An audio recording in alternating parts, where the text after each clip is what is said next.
unpredictable, unknown, lovely, beautiful, a sense of fulfillment. This is part of the pleasures of life and not the chores of life.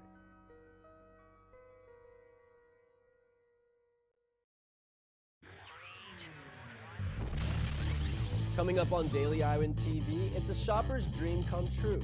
Deals and more deals on one single device. We have more on that in just a bit. And the Ped Mall may be getting a brand new look. We'll tell you what those changes will be. And in sports, pregame is back. That's all coming your way next because Daily Iowan TV starts right now. I'm Tom Brokaw. For more than 100 years now, the University of Iowa community has been waking up to the Daily Iowan. Today, it's the largest newsroom in eastern Iowa. And now you can see the news every night on Daily Iowan TV and get it anytime worldwide at dailyiowan.com.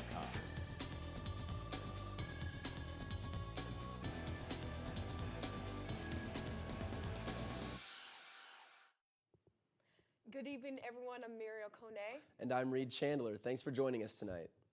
Downtown Iowa City will be getting a new look in the next couple of years. City officials are working with consultants and asking for public input on the project. The city held a meeting on Wednesday evening at the Sheraton Hotel to give the public an opportunity to view the streetscape designs. The designs include changes to parking, street lighting, plant life, seating, among other things. And Geoff Fruin, the assistant to the city manager, had this to say about the plan.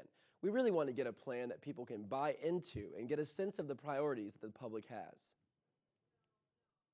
A new tech startup known as the Blend Card is now making deals a swipe away for consumers. Daily Iowan TV's Tiara Simpson has the story. When Paul Kongsau noticed the need for a more valuable interaction between businesses and customers, he set out to find a solution. I just started thinking about the idea and trying to figure out how to make a more permanent connection between small businesses and customers that's sustainable over time instead of just an initial big offer. And then the idea just kind of kept going from there. The Blend Card, a new local loyalty program, allows people to redeem deals such as free froyo from a variety of local businesses by swiping their card. I'm standing outside of Utopia where they recently celebrated their 2-year anniversary. They gave out over 700 of these Blend Cards. All the customer has to do is go to participating businesses, swipe their card to redeem their deals, and gain more rewards. Some students believe the Blend Card will be beneficial for local businesses. I really like to support local businesses, and I spend a lot of time in places like Java House and actually now Maze Cafe I'm becoming very fond of. So having a thing like Blend Card at those places that I can get deals, after I buy 10 Americanos, I can get 1 free Americano, that would be awesome. Currently, 12 businesses are collaborating with the Blend Card, including Utopia, We Run, and Ironhawk. However, Kongsau hopes to have 50 businesses working with Blend Card by the end of the next month. Tiara Simpson, Daily Iowan TV. Next Thursday, the Blend Card will host an event at Ironhawk where customers can receive a card and some tasty deals. And still to come on tonight's show, find out how one Iowa man provided millions of people around the world with fresh drinking water. And in sports, pregame for the Broncos and Hawks is just around the corner. But first, we have Daily Iowan TV's Kelsey Kniff in the weather studio to give you what to expect this weekend. But first, let's have a quick message from the School of Journalism. Iowa SJMC. Want a major that'll take you somewhere?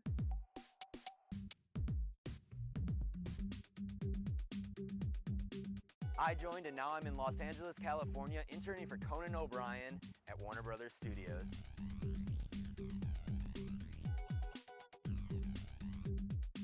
I joined and now I'm working in public relations for diabetes research. SJMC. Hey guys, welcome back to the show. Today was a scorcher, but Friday morning will be a little bit cooler in the morning. The temperature is going to be 70 degrees with a good chance of showers. In the afternoon, the temp will climb to 75 degrees. Friday night, the temperature will drop to 45 degrees with clear skies. Now let's take a look at the rest of this week's forecast. Saturday is going to be perfect weather for the game with clear skies and temperatures in the low 70s. This gorgeous weather will continue through Sunday. Monday is going to be a little bit warmer with partly cloudy skies. Tuesday temperature are expected to rise to 80 degrees with clear skies. Wednesday brings another day of sunshine and temperatures in the low 80s. That's all I have for weather. Back to you guys at the desk. All right, thanks for that, Kelsey. And drinking water, it's one of the basic necessities of life. But according to WaterAid America, 768 million people around the world don't have access to clean water. And our Spotlight Iowa City reporter Rebecca Hager found a man working to reduce that number. Welcome to Spotlight Iowa City, and I'm Rebecca Hager. And that's right, Reed. Every day, people around the world die because they drink unsafe water. But John Hayes of Washington, Iowa, has made a vow to end an epidemic, and he's doing it right from his own basement. Dressed in a chlorine-stained Armani suit, John Hayes goes to work. Using our nifty little screwdriver. Beneath the foundation of his Washington home, he saves lives. We have finished chlorine production units, 25 in this box. These are ready to go villages anywhere in the world. The contraptions, about the size of the palm of your hand, can make clean water for up to 5,000 people a day. That means just 25 units can serve over 125,000 people. If you look at the equator on the world, you follow that all the way around the world, almost every country that touches the equator will treat. Hayes Water for All Foundation serves over 50 countries. He's traveled to 20 of them to demonstrate how the system works. We add salt to water, river water, pond water. I connect the chlorine generator up to a 12-volt battery source. We just simply pour this salt water through. If you see bubbles coming out, you've got a solution. Now you can add to your water and make it perfect to drink. And we just drink it. The simple technology takes just minutes to build. It has to be simple, simple, simple. But it can change an entire lifetime. A glass of water is worth more than gold. Hayes often thinks back to the conditions he's seen around the world, in places like Tanzania. I walked in and I saw a field full of mounds of dirt. They're baby graves from drinking bad water. And Burma. We did see dead bodies floating in the water. People were eating snails off the dead bodies. The conditions were bad. Hayes' invention can make even this water safe to drink. That's my standard to the third world. In the last 8 years, Hayes has changed over 3 million lives, yet he's humble. Yeah, this is first class. And he won't quit until he changes 3 million more.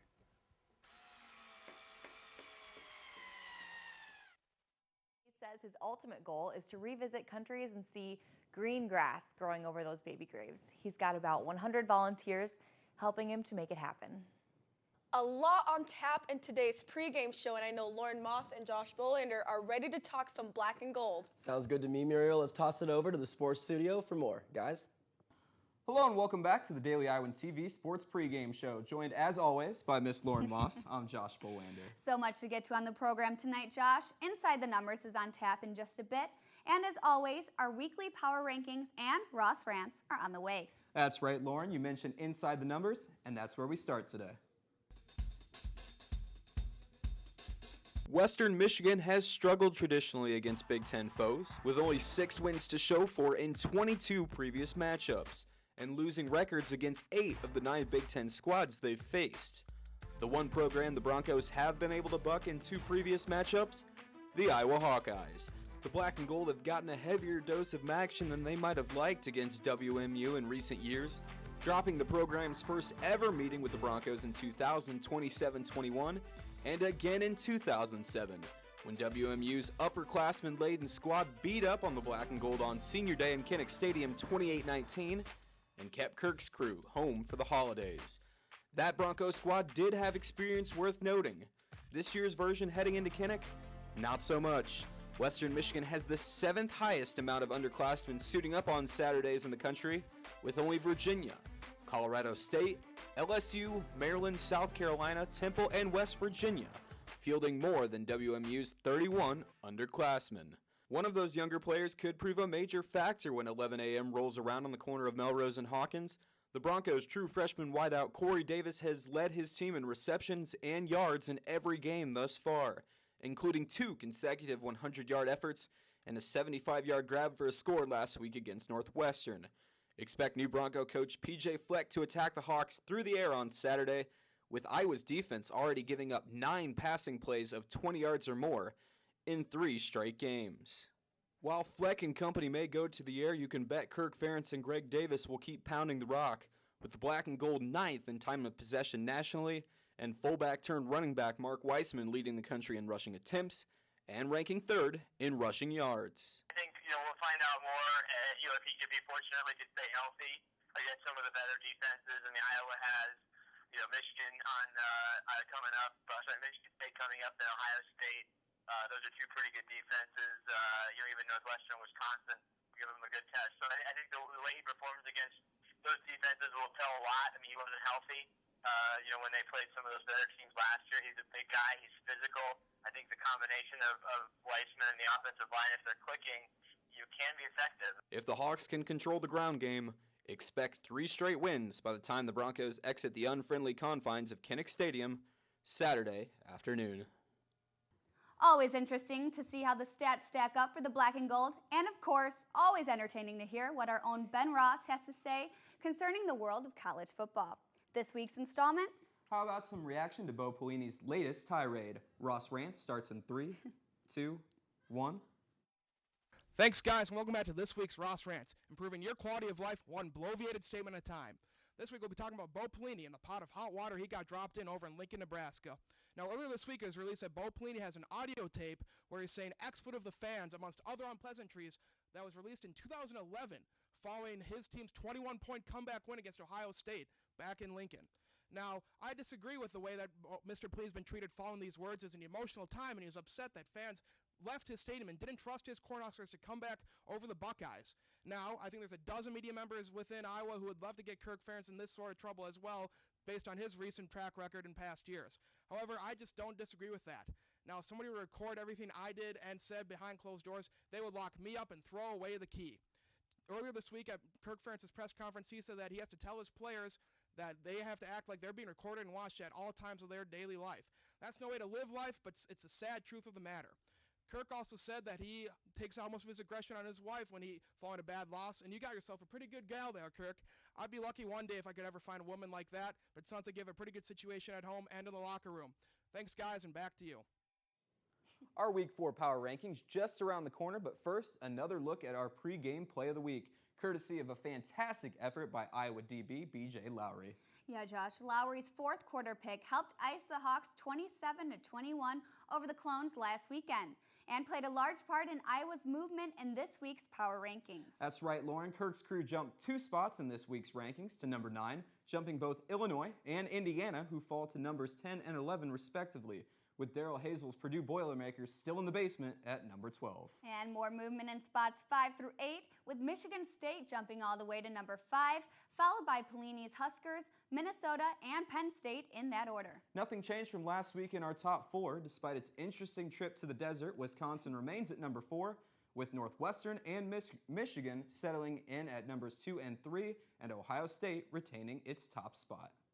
And that's going to do it this week for us on Pregame Show. Remember to tune in Sunday for all the action and postgame analysis from the Hawks and Broncos in Kinnick Stadium. And remember, on Iowa, and go Hawks.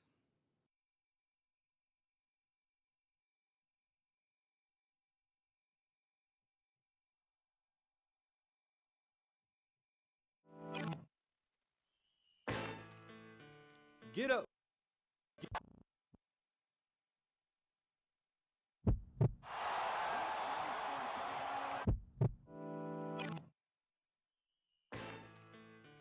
Get up for the return of the state's finest attraction. The players are prepared and anxious to get things started, and this time you too can be ready for every Saturday on the gridiron. Download the Daily Iowan app for your iPad or iPhone for your official playbook to the 2013-2014 Iowa Hawkeyes football season. All right, thanks for that, guys. And that wraps things up for us here tonight. But make sure to catch our Friday's edition of the Daily Iowan. You can find out who the new police chief of North Liberty is. And also read about how one local is adding to Iowa's recent trend of teachers publishing books. Thanks for tuning in to Daily Iowan TV tonight. And be sure to check us out at the same time on Sunday night or anytime online at dailyiowan.com. Have a great night, everyone.